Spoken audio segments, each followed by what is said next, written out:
The views and opinions expressed on this program do not reflect the company, owners, management, staff, clients, or partners.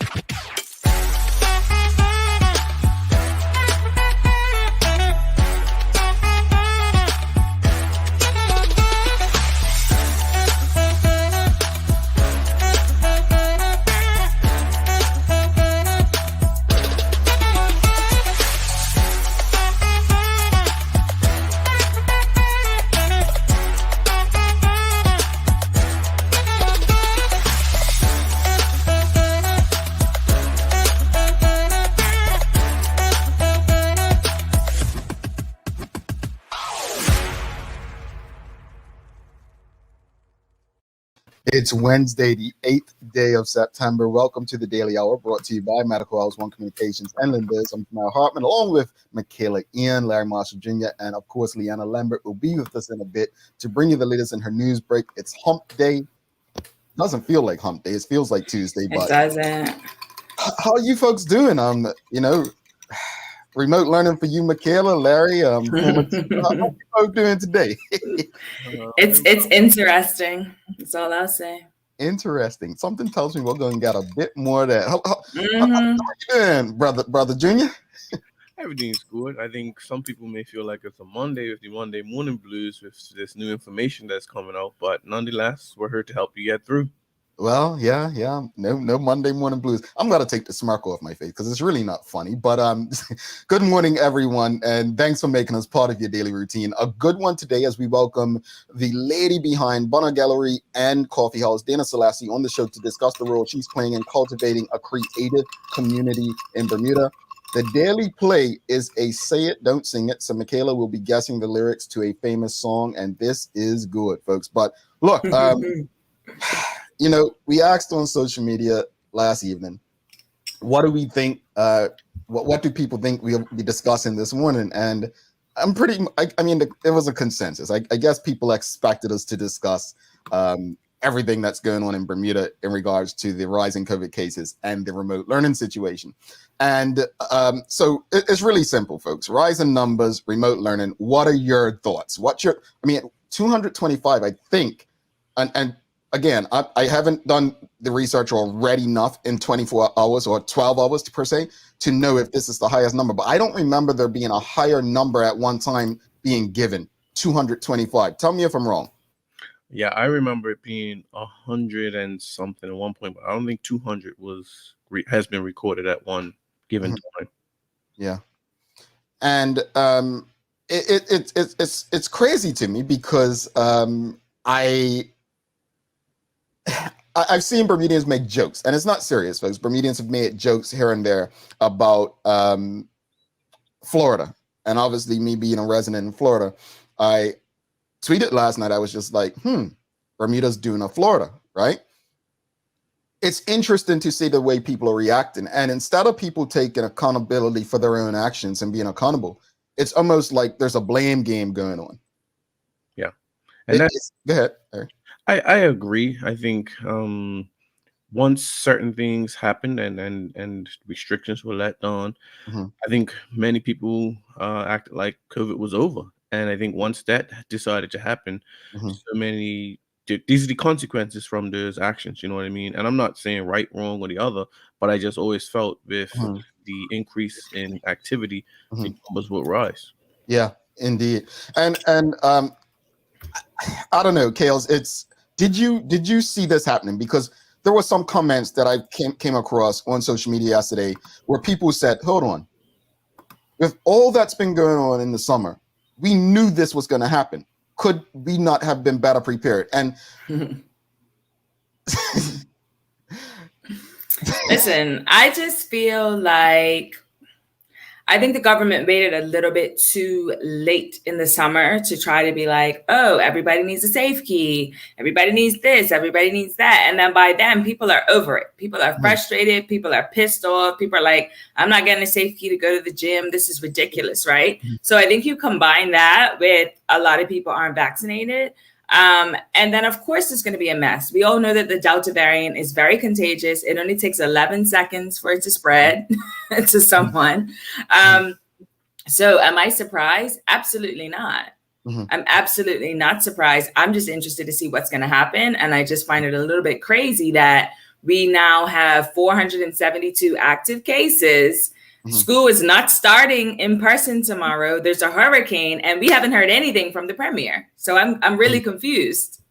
Yeah, and I think it's one thing you touched on, frustrated, and I think COVID fatigue had a lot to do with it. And I think, I think everyone just wanted some form of normalcy, and I was like, we're gonna get it, and I understand. I was one that needed it also, but I did realize that the numbers will probably rise with this. Charles H. Jeffers II says this was over 4 days, though I believe previous numbers were reported daily. They have been doing that's correct. I think they haven't done daily in quite a while. They haven't been doing daily in a while. It's too much. It's too much going on. I think people forget that, yes, you can get tested in multiple locations. You can get tested in private locations. But you have to remember the government is only allowing one lab to process test results. So when it's only one place processing it, obviously things are going to take longer to get to you in terms of results. Let's go to the comments. Bobby Painter says communication is the problem. Well, let's talk about communication, because there were people, I saw something from Bermuda Broadcasting Company last night stating that they were given the results at 7:32 p.m. last evening, immediately following their broadcast. And, they apologized via social media because not all of their audience has access to the internet. They found it distasteful, I guess, by the government to do so. What is that noise? Her ice. Is it? Is my coffee making noise? Sorry, let the cold weather come in, and then I won't need the ice anymore. I'm going to be honest. I'm sorry to go slight, but I thought it was my stomach because I'm using this new mic. I'm sorry, new sensitive mic. Sorry, I thought it was my stomach. But no, there are people who have had challenges with the way government has communicated. There are people who are saying, where's the communications department? Have they gone asleep? I want to move on slightly, though, guys, because there's a very important side of this entire thing that I think is stressing the community to the brink. And that is the remote learning part. Yeah. And there's three important aspects of this that we shouldn't forget: the teacher, the parent, and the student. Yes. Not the government. The teacher, the parent, and the student. This is a disaster. This is a nightmare. And we can sit here and obviously the government is responsible for a lot of stuff. They do have a role in this, but accountability, holding ourselves accountable for our own actions, should be priority number one. Instead, what I've noticed is a tendency for us to look elsewhere to blame someone. But see, this is the thing. I don't think this is personal responsibility. There's a very dangerous variant that's highly contagious that's spreading. It has nothing to do with Bermuda. We're not special. I think it was only a matter of time. Yes. Only a matter of time, because you can be cautious. You can be wearing your mask all the time, social distancing, and have lunch with someone who you don't know has COVID and get COVID, and then inadvertently spread it to your family. That can happen. You can follow all the rules and it still happen. So this is why in a situation like this, I'm not necessarily blaming people being accountable and personal responsibility. Think we lost her. Yeah, and I'll just piggyback. You're back? Yeah, I don't know what's going on. I'll just piggyback. I agree, and I think, look, COVID's here. We have to find a way to deal with it, and a very small part of me feels that personal responsibility thing. But it's certain things that's put in place, and I'm like I said earlier, I just feel like, what did you expect? And you wanted to create this,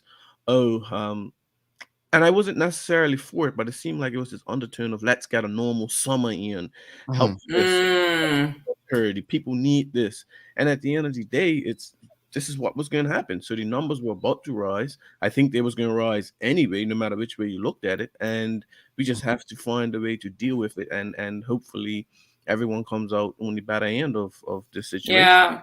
I mean, I think prior to Cut Match, because we talked about how SafeKey was so successful over Cut Match, but we have to remember historically Bermudians travel the month of August.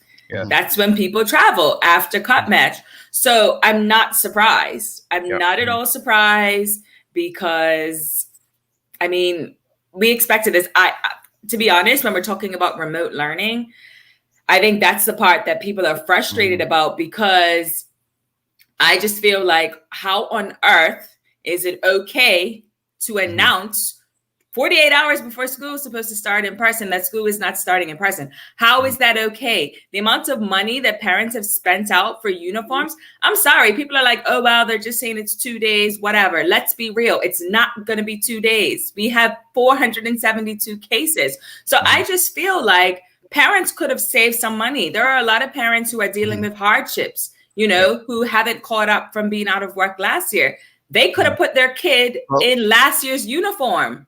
You know what I mean? No, ain't nobody gonna see the shoes. Ain't nobody gonna see the backpack. Like, come on. You know, I've heard some people say that as well. Let's go to the comments. Jody Eve says, oh yes, and let me be clear, I disagree highly with Michaela on that. I believe that personal responsibility plays a huge role. So I do disagree with Michaela. Before we go to the comments, I didn't respond to That's fine. Jody E says it's definitely personal responsibility and accountability. The rules don't make sense, so we have to make it make sense. Elizabeth Varel says, I am definitely blaming people. The ones that know they're COVID positive or close contacts are still roaming around because COVID isn't going anywhere. Well, yes, absolutely. Let's just finish her comment. She goes on to say, people are openly stating that people don't want to be put down as close contacts. How is this helping anything? Go ahead, Kales. Sorry. No, I agree with that. Absolutely. Yeah. Absolutely. If you are out here and you know full well that you've been around someone who has COVID and you're still doing your thing, or you don't want to be a close contact, etc., or the health department's trying to get in contact with you and you're not answering the phone,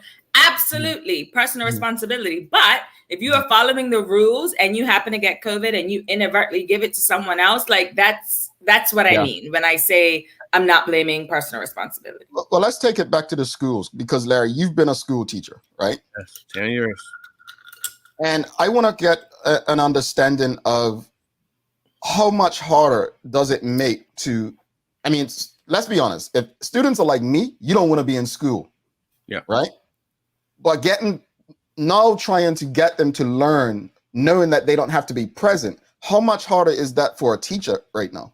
Yeah. And I've spoken to a few of my former colleagues about this situation. And one of the things that is the hardest is when you're in a classroom, you want to ensure that every student, to the best that you can deal with, is receiving the instruction.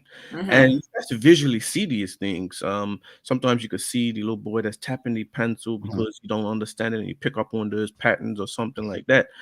Right now, they can't see it. It's the webcam could go down, the disc could go down. And at the end of the day, you're expected to put in a grade, but you actually don't know what's happening with the instruction, because all the other things that you kind of touched on with remote learning, for me, it is the instruction. Are the children receiving adequate instruction? And that, for me, is the most important thing, and that is hard to see if what's happening. Yeah. From the parent side, what are the biggest challenges for you? I mean, honestly, the challenges right now, my challenge is I have a 4.5-year-old who's in pre-K and he's expected to do remote learning. So his remote learning is getting on Zoom. It's groups of 3 to 4. I'm not knocking the teacher. She's trying to do her best, right? But it's literally like, I want to go on Zoom and talk to my friend Nyla. So I'm paying for you to go on Zoom to talk to Nyla. So for me, it's like, I mean, with my oldest son, Amari, this is now the 3rd spell of this. He's over it. He is not a fan of it. But he does it. I have to how old is he? Amari's 13, so he's 13. in his last year of middle school. So I have to ensure that he's adhering to the schedule and he's in class and so forth. So that's a little bit easier. But when it comes to Javi, I'm just like, I don't know how we're gonna do this. Thankfully, my cousin and her son, who's in his class, they live just across the street. So we'll probably just alternate so that he can have some sense of another child to play with. But like, I don't know, man. I don't know. It's a tough time. Go ahead, Larry. I think the expectations have to be realistic, and I mean on both sides, whether it's from the board of education or if you're in private school, whoever runs that, parents, you know what I mean? Because we need to set these realistic expectations that the kids have to abide by. Yeah, indeed. Let's go to the comments. Garen Doling says, the students, the parents, and the teachers have all been real troopers throughout the whole pandemic. They're the ones that many times have to deal with the changes, with many coming at the last minute. They have done a pretty amazing job adapting and overcoming these obstacles. Patrick Bromley says, I'd be more interested in knowing how it got here. Do not blame me. I was COVID tested about 10 times before I came to Bermuda. Go ahead, Kayla. What, how the Delta variant got here? I mean, it was inevitable. It's been here for months. It's kind of inevitable. I mean, when it comes to remote learning, the thing that continues to be the problem and no one seems to be finding a solution for is the fact that there are many parents who cannot work from home. Yeah. There are many parents. So when you have a household and just say the mother is a nurse and I don't know, the father does IT or whatever for a company and needs to be on site. How do you do that?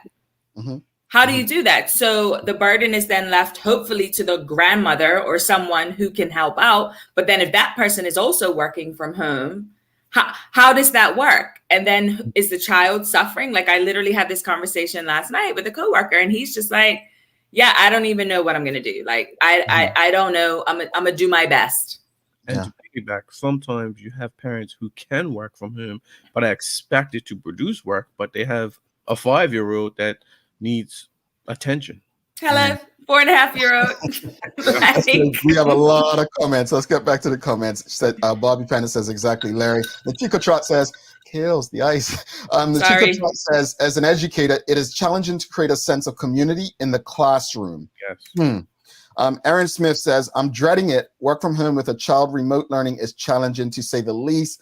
Monica Dunstan says, exactly, Angeline. Previously, we had noticed we were able to get tablets over to houses without devices. And I think this is to Angeline's comment about, and what about homes who are still not technologically prepared? I didn't even consider that. Honestly. Well, that's the thing, because we can sit here and say, oh, well, people knew they could have prepared. But if you haven't been working and you're behind on rent and Belco, etc., you don't have $1,000 to shell out for a device. And if you talk about multiple children, like, come on.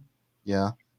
And honestly, I'm gonna be honest with you. I mean, I don't have children and I'm not school age. I'm not a school teacher. So my ignorance will show in this conversation as I'm actually learning, because I'm not considering necessarily all of these things that you all are saying. It's a lot of things. It is. And the thing about it is, when it comes to remote learning, I think the hardest part is if you have a small space and if you have, just say you have 2 to 3 children sharing a bedroom, how can you create privacy? Because one child needs to be in one space so that their learning is not interrupted. Another child needs to be over here. And if you're the parent trying to work from home, that's all, it's just difficult. It is very, very difficult. So like I have one child in one space, one child in one space, I'm in one space, you know what I mean? But then you still have to try to manage it all. And then don't talk about trying to have a meeting while someone's supposed to be in class. Well, like it's honestly, I feel like a year and a half later, we should have made more progress. There should be a solution. And the fact that there isn't is crazy to me. And I will say private schools follow what government tells them. Yeah. That's the thing. Private schools follow that. So for me, it's like you can sit here and be like, oh, my child's in private school, it's different. It's really not, because they're doing what the government is telling them to do. Yeah, I agree. Let's go through these last few comments before we bring Leanna in. Sherry Vanderpool saying, many who cannot work from home, in addition to those parents that are working from home and a child who needs the attention to help with their schoolwork. Hazel Clark says, and then don't even get the full benefit of that. My 3-year-old does not learn remotely. She is hyper. The challenges. Terry K is asking about those laptops that were donated. What laptops that were donated? I mean, but yes, but there are thousands and thousands of students. I think she's being facetious. Like I think Oh, she's is taking she? yeah. Okay. Because That's her personality, I think. Okay. Shots at government. Teresa Ann Marie says, what happened to the backup plan? Surely all teachers aren't infected and could consolidate. Hold on. Okay, let me finish reading it because I feel like this is a shot at the teachers and could consolidate to cover up arts and craft sessions for children's parents that can't work from home. The teachers are doing what the government tells them to do. The government is their boss. Yeah. I remember it's not on the teachers. Thank you. This is not on the teachers, madam. I don't think. Yeah, be delivering the instruction from the school, which has internet. So they are expected to carry out their lessons, business regular as usual. So that's that. So here's one question before we bring Leanna in. Here's the question. And I'm just going to choose the easiest thing, which is the internet. Mm-hmm. If it's not by law, if internet is not a given to every household, then remote learning should not even be something that should be able to be implemented. Because we're assuming that every child has internet access when we're talking about remote learning, right? But this has been happening for easily a year and a half where we've been here. And I have said this from jump. You recognize, you have a list, you know who doesn't, who will struggle, who will do this. I think that is a plan where you can then bring in small groups of people who don't have it and then isolate them and they're able to get instruction. But to continue to say everyone be home kind of doesn't seem like we're progressing. No, and this is the thing, we're not progressing because especially when you're talking about working from home and remote learning, like I know coworkers who've had to like increase their internet speed on their own dime. How is that right? It's not our fault that we can't go into the office, And this is what I'm saying. So, I mean, it's almost like at the end of the day, if someone lived a rather Jamal Hartman-like life and saved on heat during the winter, and which is saving on the internet in this case, right? An employer can't force you to have internet access if you can't come in the office. So I just find it strange how a government can say remote learning. And number one, you cannot force every household unless there's a law where you're providing it. Every household doesn't have internet access. Let's bring Leanna in as we're going over time. Lee, good morning. How are you? Morning. Good Lord, guys. This feels like a logistical nightmare, honestly. And Jamal, I'm in your position. I am, a single person living at home, but it's like for you guys, Larry and Michaela, this sounds like a nightmare. And 2 days before the start of the school year. Wow. Like I feel for you guys. I'm also, I used to be in that, but not a pretty situation. But I'm sure you'll bring us down to earth. We have Larry Marshall Jr., but I'm sure you'll be bringing us up to date with his namesake of a storm out there causing trouble. Think about it: a pandemic, remote learning, rise in numbers, and a storm. The other Larry out there. The other Larry. Over to you, Lee.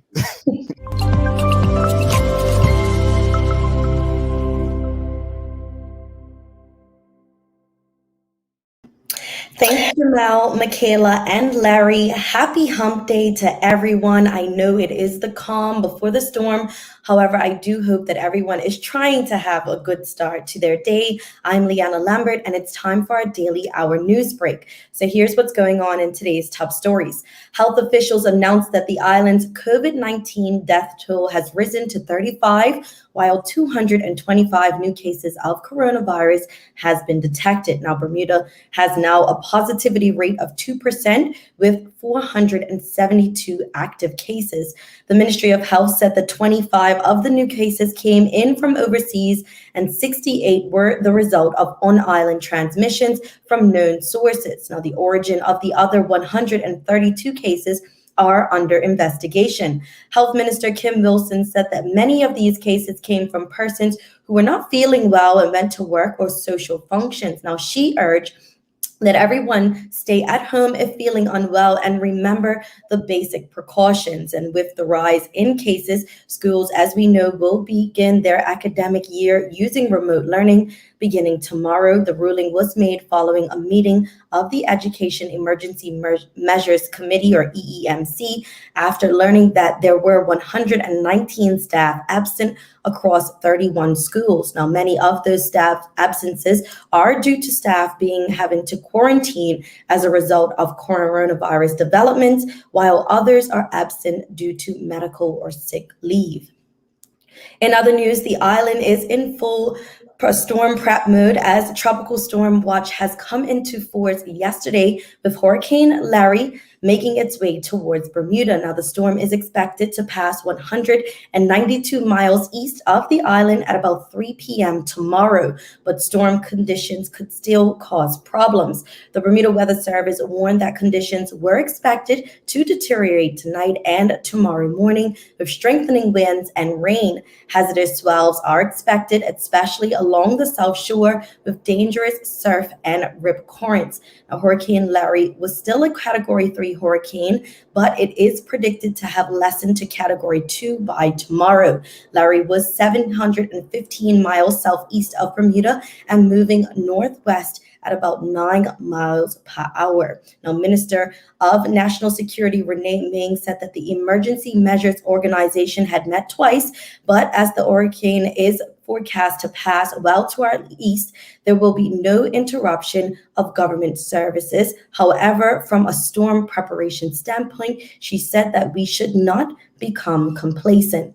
And COVID-19 brings a halt to sporting events once again. The Executive Council of the Bermuda Football Association has confirmed the cancellation of this season's entire Dudley Eve Trophy competition. But the decision was made after a meeting between the BFA and respective club presidents and secretaries after the postponement of the Charity Cup and Dudley Eve Trophy matches on Sunday and yesterday. Now, they say that a number of factors contributed to the decision, including mandatory testing schedule receiving at the last minute, the need for safe key positive test results, and some persons not receiving their test results back in a timely manner, which caused too much uncertainty and frustration and made the trying to proceed unfavorable. The council will take the next few days and weeks to discuss protocols to ensure a safe return to the football season. That's all for our daily hour news break.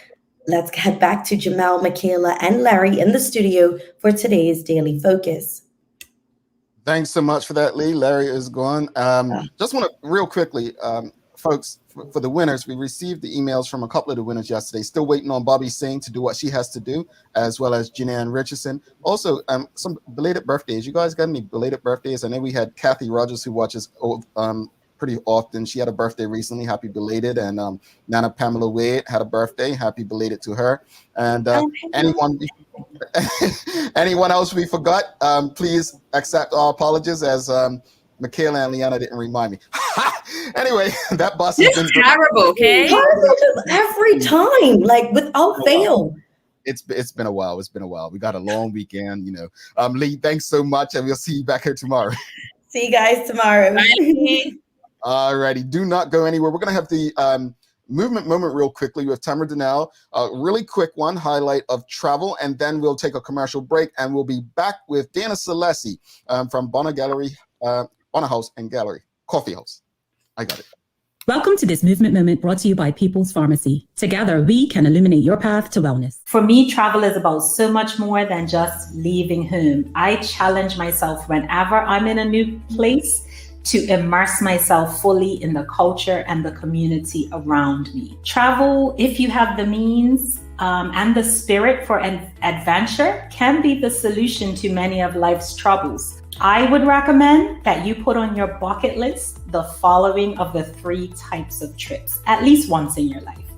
The first would be a solo trip that scares you. Second trip I recommend for your bucket list is a trip of a lifetime with those you love. And the third would be a trip at home. Honestly, I can't say enough about the trips that I've planned around my home, which is Bermuda. Each time I've done it, I've learned something new that I didn't even know about Bermuda, or I've seen something new. So put it on your bucket list. Thank you for joining us for this movement moment brought to you by People's Pharmacy. Mom's celebrating her 70th birthday next month. Have you noticed her age is catching up with her? Yeah. Plus, she's having a hard time getting up and around like she's used to. I would sure hate to see her fall. At Medical House Limited, we can help make life situations easier. We have electric beds, motorized scooters, bath stools, walkers, you name it. Mom's been real good to us. We'll get her birthday and Christmas gifts from Medical House. Medical House has relocated next to the Dendy Town Field, number 6 Bakery Lane, Pembroke. Telephone 292-3622. John Barrett & Son, Bermuda's favorite distributor of fine beverages, has brought us a new and refreshing thirst quencher just in time for the approaching warm weather. Hint Water in 7 luscious flavors. Hint Water is slaking the thirst of active people who need pure hydration, low on the glycemic index, and want the kind of taste experience that keeps them coming back to try the next flavor. For those who've been giving water a miss, Hint may win you over. Hint Water. No sugar, no additives, all flavor. Lynn knows. Why go anyplace else? All right, welcome back to the big show, Michaela Ian. I'm Jamal Harpin. It's the Daily Hour brought to you by Medical House One Communications and Lindos. Without further ado, let's bring in our guest of the day, my good friend, sister, teacher, Dana Selassie. Welcome to the show, sis. Good morning. Good morning. And it's Buna. You sound like you need a. That's what I was about to say. Isn't it Buna? Let's talk about Buna. What I said? Buna. No, I didn't say Buna. But yeah, forgive me. You know, hey, look, you know, it's okay. We live and we learn, and the teaching moments never stop with a person like me. So Buna Gallery. It's fine. It's fine. But thank you for having me. No, thank you for coming. And for those who don't know, though, just speak about what is Buna Gallery and Coffee House. Well, essentially, it's a cultural hub, if I could sort of simplify it in that way. The idea was to create a creative space on the island where artists and creative individuals, musicians, entertainers could come and actually perform. It started out as being an exhibition space. So we have a huge gallery in the back, which, you know, is why the gallery component is such a key part. And then I figured, you know, if we're going to be doing sort of this exhibition space and people are going to be coming, they need to be able to sit down and have a cup of coffee or tequila or whatever their choice would be. And that's the coffee shop. And I'm a huge coffee fan, coffee house, coffee galleries. I've been all over, and I love the coffee culture. And the impetus of this particular version, as far as Buna means coffee in Amharic, which is the national language of Ethiopia. And when I lived there for some time, I learned sort of the tradition of the mothers would come, they would take the coffee beans, they would sit around in this sort of ceremonial circle, grind the beans, roast them, and it became this ritual, it's this process that I fell in love with. So why not create a space where women and, you know, anyone can come together over a cup of coffee to talk about whatever. It's a safe space to just almost sort of check out from what's going on the outside. You know, everything is so doom and gloom sometimes. So to have a space where you can actually just sort of cuddle in a sofa, catch up with a friend, read a book. So we have books all over the place. Bring your laptop. We have free Wi-Fi for our patrons. If you want to do some work, you know, when I was doing my doctorate, I used to spend quite a bit of time at the coffee shop, and I would have my laptop, my headphones on. I would have my sons, they were, preteens at the time, and they would have their little laptops and tablets and their hot chocolate with, you know, sprinkles, and that we will all be sitting in the coffee shop, whether it's Costa or well, we didn't really go to Starbucks. We were more Costa fans in the UK. And Cafe Nero, I would catch up with my sister at Cafe Nero, and we would get these giant caramel latte coffees. And it was an experience, you know? And so what I've done is taken that concept of getting together and community of Ethiopia and Bermuda and all of my travels, and sort of dumped it in one happy space. And so what I find is that people do come and they get that. They get, when they come, sort of the sense of this is different. I can sort of relax for a minute and check out from all the stuff that's going on outside. Yeah. Absolutely. Absolutely. So talk to us about what makes Buna different from any other coffee house in Bermuda. I think what it is, we focus on the concept of house. We look at it more as a home. It's a space of,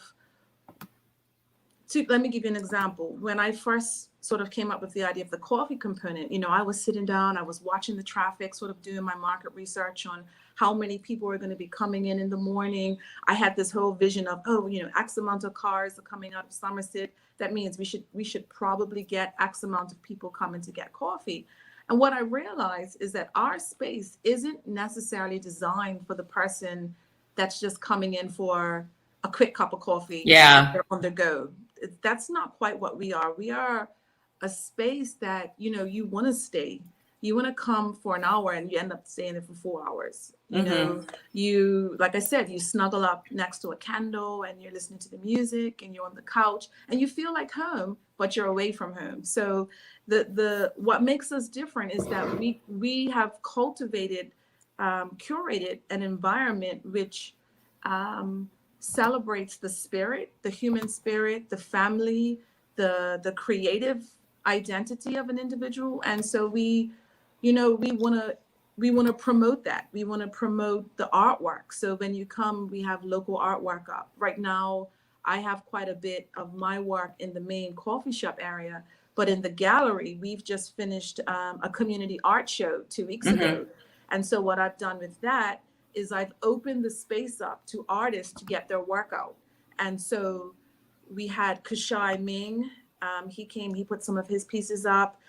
We had Destiny Amore, amazing young lady who did a 12-minute speed painting demonstration. So Wow. she basically, we timed her and everyone's sitting around watching her and she's painting and she came up with this most amazing piece of artwork. We had photography from Darren Simmons, Damon Watson, and my co-partner in that was Stefan Dill. Many people may have seen some of Stefan's work, but Stefan was actually my student at Cedar Bridge, and he's my photography student. And he's found a passion for photography, and now he's doing his thing, and he's all over the place with his photography. But I wanted to create a space where artists can come and share their work and not feel like you have to pay ridiculous fees to display your work.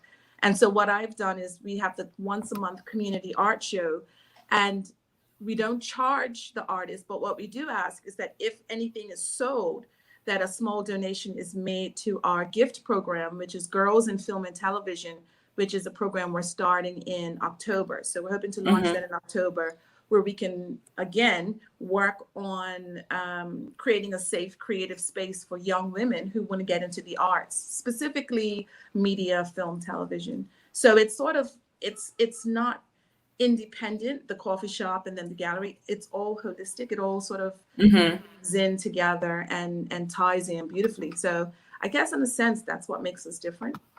Absolutely. So what do you feel that this space means for the community? Oh, that's a big one. Well, I want to essentially provide the space and let the space become what it is for the people.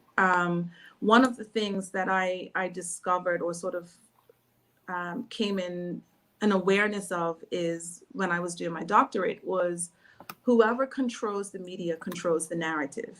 And I use that as a strong part of the core thesis that I argued, when we're talking about identity and cultural awareness.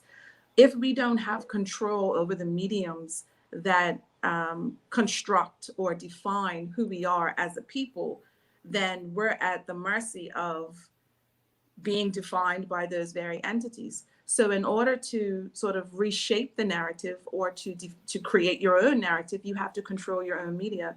And so for me, having a space of cultural cohesion where people can come and talk. So we have artwork, but we also have musicians coming. We have authors coming. So Dale Butler has just donated some of his books. We have Mr. Lister's donated some of his work. We have different people that are coming to add to the space. So it's not my space, it's our space. And so the space becomes whatever the community wants it to be. We've just finished our last soul session a week ago. And what we do is create a space for musicians. So our first one, the theme was just around emancipation. And we had Original Live Wires and Joy Barnum and Ross Solomon. And so the feeling of their music was geared towards celebrating the Black identity, celebrating the journey that we've been on as a people in the spirit of emancipation and freedom. And then the last one we did was looking at perseverance and resilience, especially in a time of a pandemic and people losing jobs. And now, you know, parents are having to come back home and be at home with their kids. It's a time where our resilience has never been tested as much as it is now. And so we had Desta Zion, Jesse Seymour, Live Wires performed again. And we had a special guest, Hannah Egan, who actually did a special dedication to Jesse Seymour after his accident and the demonstration of fighting through an accident and recovering and now being back on stage. And so she sang a beautiful song. I think it was called God Moves Mountains. And so, you know, we want the theme or the feeling of whatever the discourse is of the day to be reflected in the space that we are providing for the community. So it's not my space or Buna's space, it's the community space. So actually it is whatever people want. Define it to be, yeah.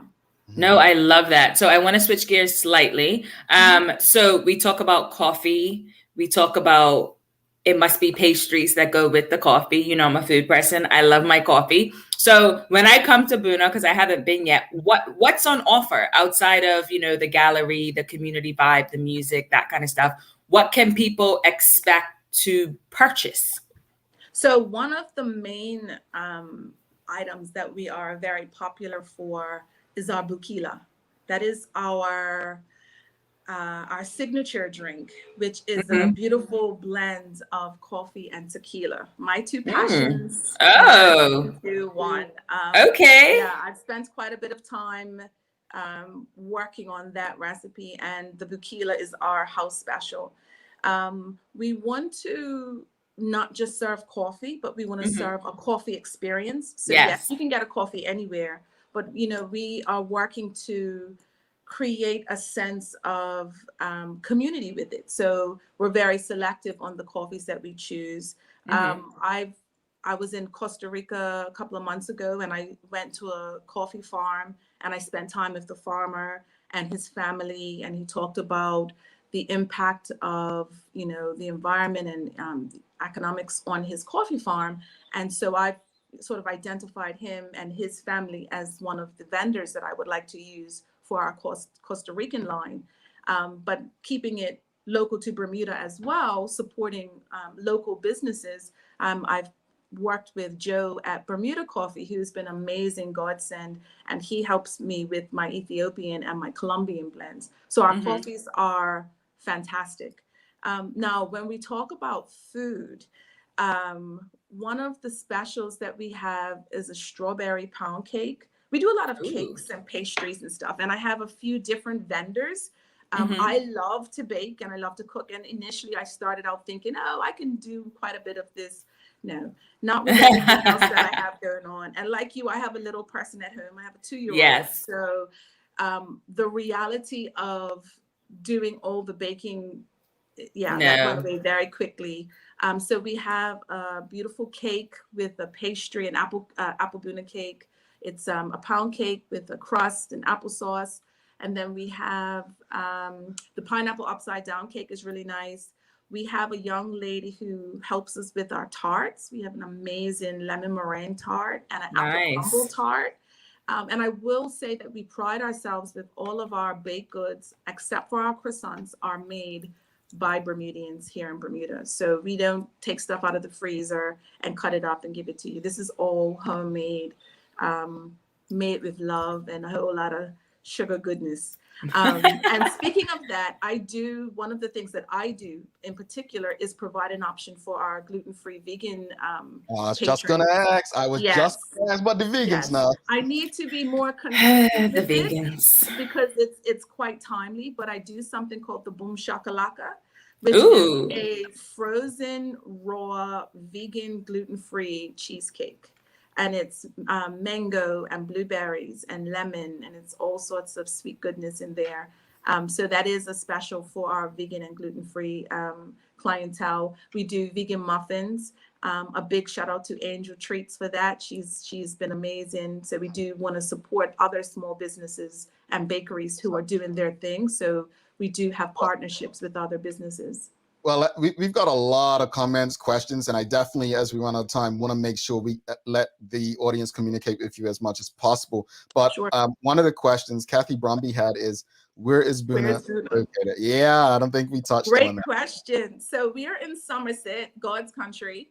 So if you are passing Maximart heading west, we are about 3 buildings past where they sell the pizzas on a Thursday.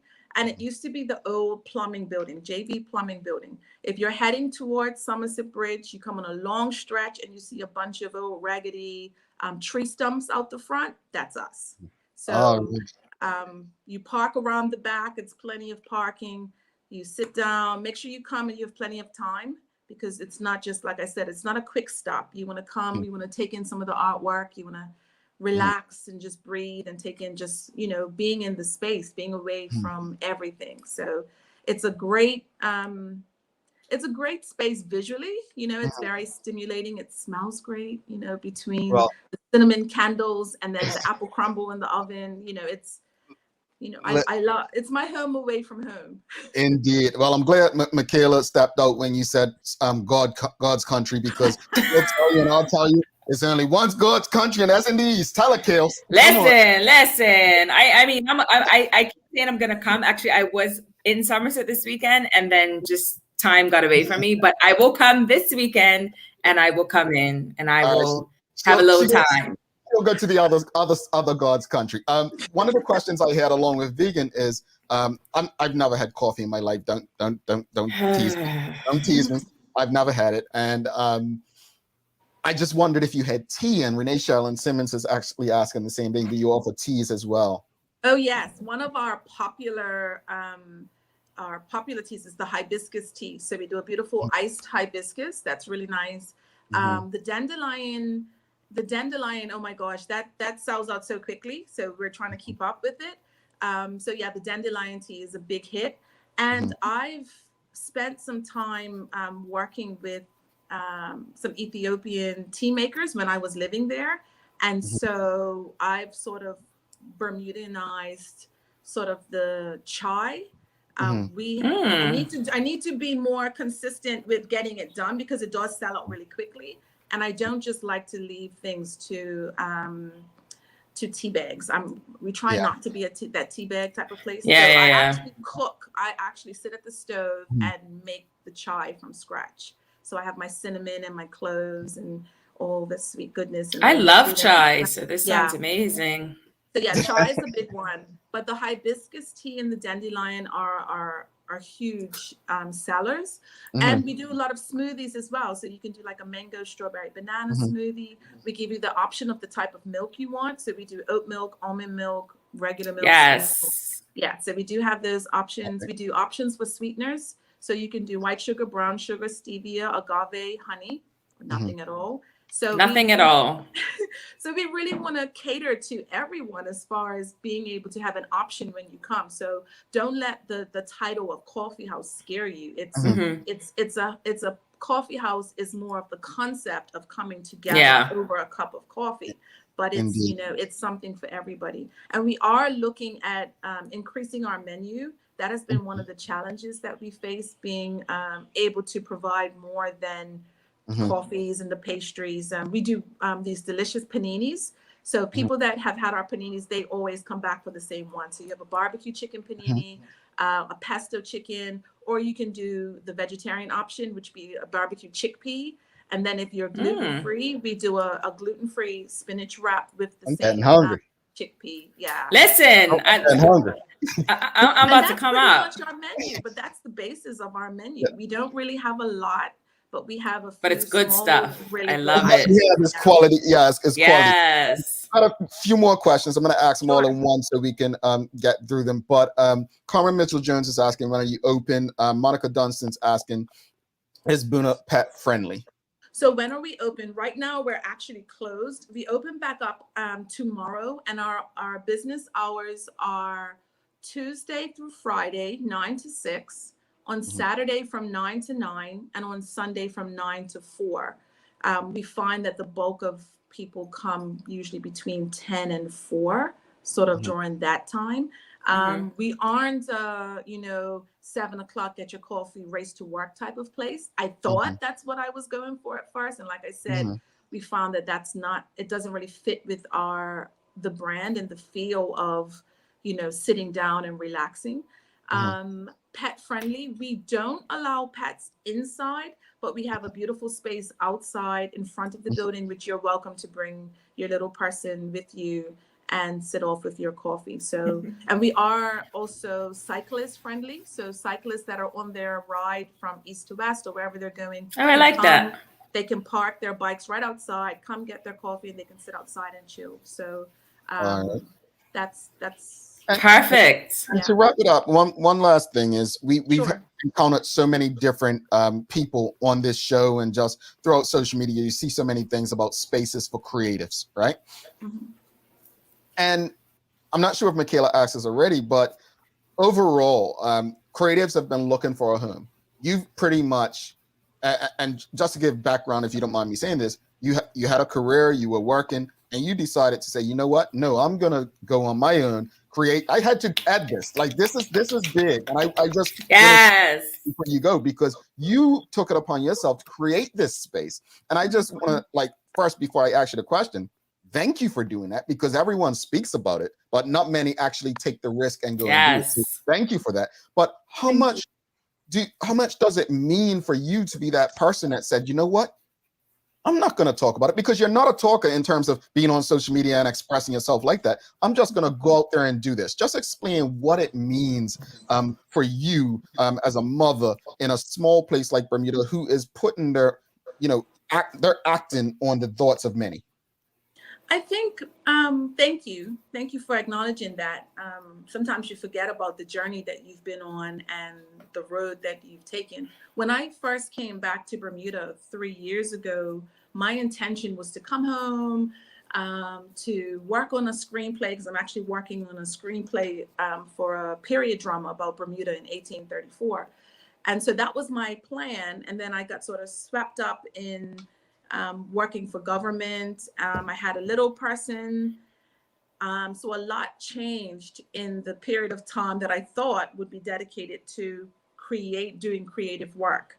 And one of the things that I wanted to focus on was having a space for, at that time, specifically for young women to learn the art of filmmaking and television and media production. And so what has happened is it's evolved. I went to a workshop, and a big shout out to the BEDC and to Gainete for putting on the Women's Empowerment Summit 2 years ago. And so I went there, and I sat in the audience, and I was like, she's speaking to me, she's speaking to me, she's speaking to me. And I took Gainete's course about Cubicle Ditch Academy. Cubicle, because I've signed up with so many different things, but Cubicle Ditch Academy. And at that point in time, I was going through sort of this conflict, because I enjoyed my work, but it was becoming too much for me, and I wasn't being creative. And then I actually had a massive anxiety attack, and I was rushed to the hospital, and I thought I was having a heart attack. And it was a wake up moment for me, a light bulb moment. I'm laying in the ambulance at 40 something, a 1-year-old at the time. And I'm like, this can't be how I go out. And so I was just like, this can't happen. And, I can't work like this anymore. And so I wrote my resignation, and I held on to it for 2 months. And then when the time came, I handed in my resignation, and I jumped. I literally jumped, and I was ready to start this project. I had been gathering information for years on what I wanted to do, but it was starting to happen very quickly. and then COVID happened. So I literally left my job, and then we went into shutdown 3 weeks later. So it's been a journey up and down. But I think to kind of circle back to, the space, it's time. It's time. And I think having been in quarantine, I've been in quarantine a few times just as a result of contacting my daughter's nursery and all sorts of stuff. But it gives you time to reassess your purpose in life and your perspective. We lost my father very suddenly, and that in itself was like a wake-up call, because we had been working on the shop and he was doing all the electrical, and then just like that he was gone. And so it puts life into perspective, and it's just like, well, if not now, when? I know that sounds cliche, but I jumped. Yeah, I love it. Trying to navigate through the ups and downs. We were open for 3 weeks and then shut down again because of COVID. So we're still trying to recover and make our mark. But we just the only thing we ask is that the public is a bit patient with us as we're trying to navigate this as a new business opening during the middle of a pandemic, because I've been called all sorts of names for making that leap. I had a what people would call a great job, security. Right. Yeah. Security gets you stuck because you're complacent. And that's many where can I'm relate. Yeah, many can relate. But I think honestly, your story is quite remarkable. And I didn't even know, obviously, this part you shared just now about being in an ambulance and so on. It just makes it even more incredible. And again, a lot of stuff we do on this show, what I do, you were the first person I did it with, right? And you taught me a lot. So I just could imagine how creatives in Bermuda are going to benefit from you long term. There's a picture I actually share. I'm going to share it probably tomorrow. I meant to bring it up today of Dana and I many years ago. And people to this day, they say, but as me, they don't recognize. But I say that because I've seen you over the years, and I'm going to put some respect on her name, Dr. Dana Selassie, right? Listen, yes. Yeah. I couldn't be happier and more proud to know you. And I'm thankful for what you're doing. And, the door is open when you want to come back and speak about, just keep us abreast of what's going on. One last question before you go, we have to head out. How many people does it hold currently? Our legal occupancy is 150. With the COVID restrictions, our events, we've kept them at 50. So right now we do rent out the space for functions, private events. So all of our events right now, we do 50 just as a precautionary measure. Right. And to being able to keep within all the COVID restrictions as well. And it is a mask required venue at this point. We aren't demanding that people have safe key for our event, because we are demanding that people keep their masks on, whether you have safe key or not, because you can spread it even if you have a safe key, but that's a whole nother topic. Dr. Dana Selassie, Buna Gallery and Coffee House. Make sure you go check them out up in the other God's country, up in the West End. Lord. And we'll be in touch with you soon. Have a great one.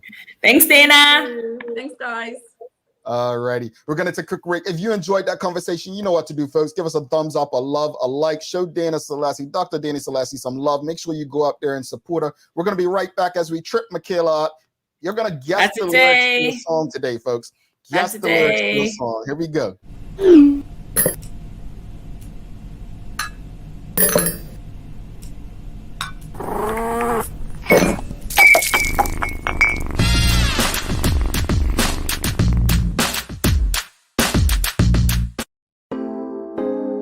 Same smooth sounds, different name.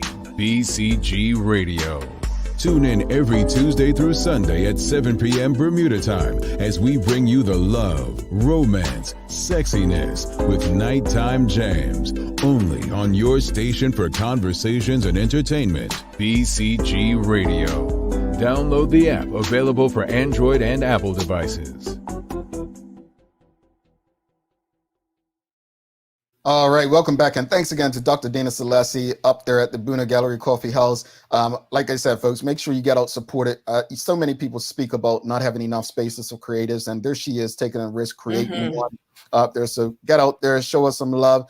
Thanks again to One Communications, Lindos, and Medical Wells for getting behind us, making sure we're able to do this. Time for the Daily Play, brought to you by Heineken 0.0. Great taste, no alcohol. Michaela, are you ready? I guess so, because I ain't been doing good on this, but I'm ready. Well, it's time for Say It, Don't Sing It. Help her guess the lyrics to this song. This is very easy. I think she's got it right off. God. Remember those walls I built? Well, baby, they're tumbling down. And they didn't even put up a fight. They didn't even make a sound. End quote. I know this song, but I can't remember it. You've got this. Do I? Say it again. Say it again. Quote, remember those walls I built? Well, baby, they're tumbling down. And they didn't even put up a fight. They didn't even make a sound. End quote. It's the beginning of a song. People, you've got to say thank you. There we go. Somebody finally said I was about to say, I know it's Beyonce, but yeah.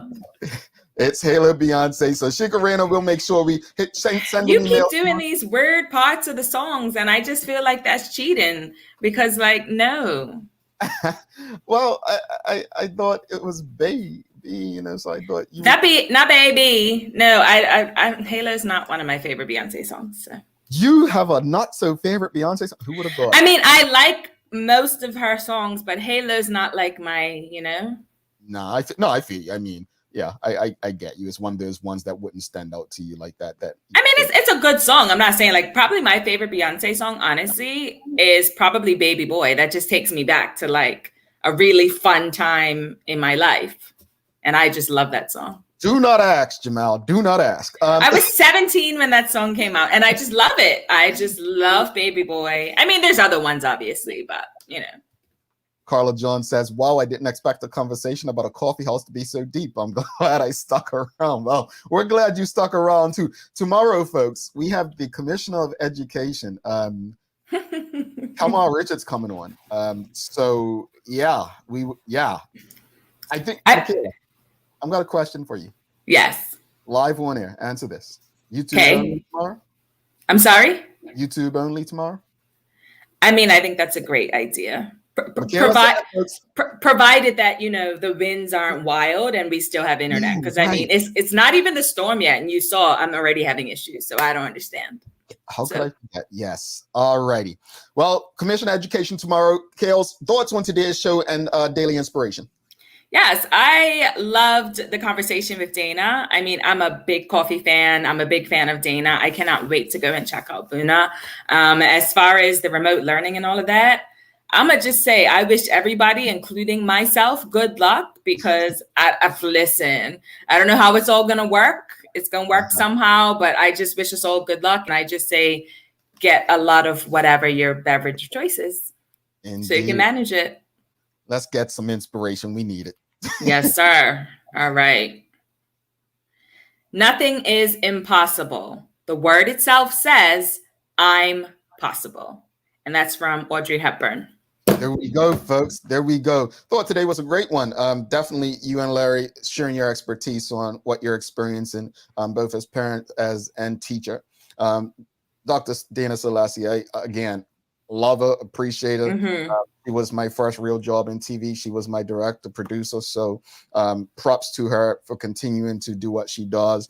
On that note, thanks again to our partners, Medical Wells, One Communications, and Lindos for ensuring that we're able to do this with you on a daily basis. We definitely still appreciate you all. We love you, and we thank you for making us part of the daily routine. If all goes well, we'll be back to do this again with you tomorrow. She's Michaela Ian. I'm Jamal Hartman. My friends, do make it a great day. Let me get my... Deuces.